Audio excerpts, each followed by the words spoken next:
Yet another case of the girl child targeted in Afghanistan.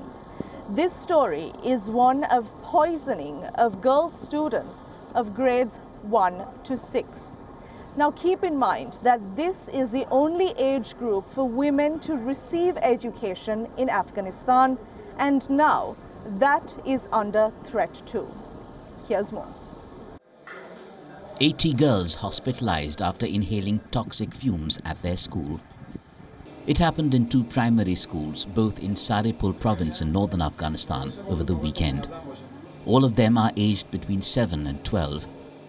The schools were seemingly targeted one after the other.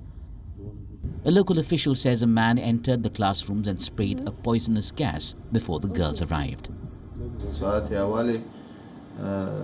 It was at the beginning of the classes, and students who went to the classes were poisoned. They were vomiting and had asthma, vertigo and headache. Provincial authorities say it's the first time primary school girls have been targeted in the country. No arrests have been made, but there are voices that suspect vigilante patriarchal mindsets at work. Have they been given some sort of a free hand to scare away girls coming to school? Welfare of girls and women in Afghanistan takes another beating. Parents who are really terrified, and they maybe, we don't know, but maybe there are parents who think it's better to keep my child safe at home.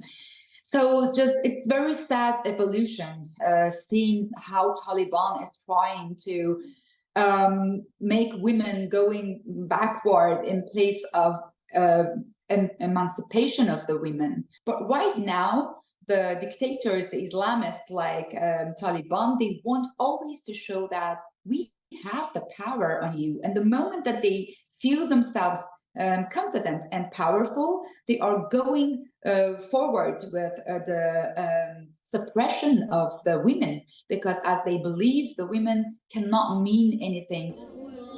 It's been a hodgepodge of women's education and rights policies since the Taliban snatched power back in August 2021. Girls are allowed to enter school till the 6th grade when primary school ends, but they're barred from any formal secondary school education. University is a firm no-no.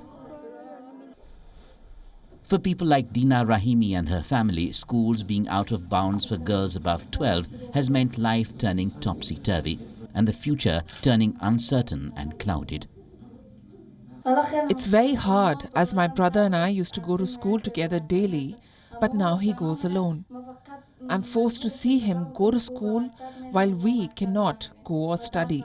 The way a mother sees her son and daughter equally, the state should also give equal importance to them. Many call this poisoning attack on schoolgirls part of a spillover effect from neighboring Iran.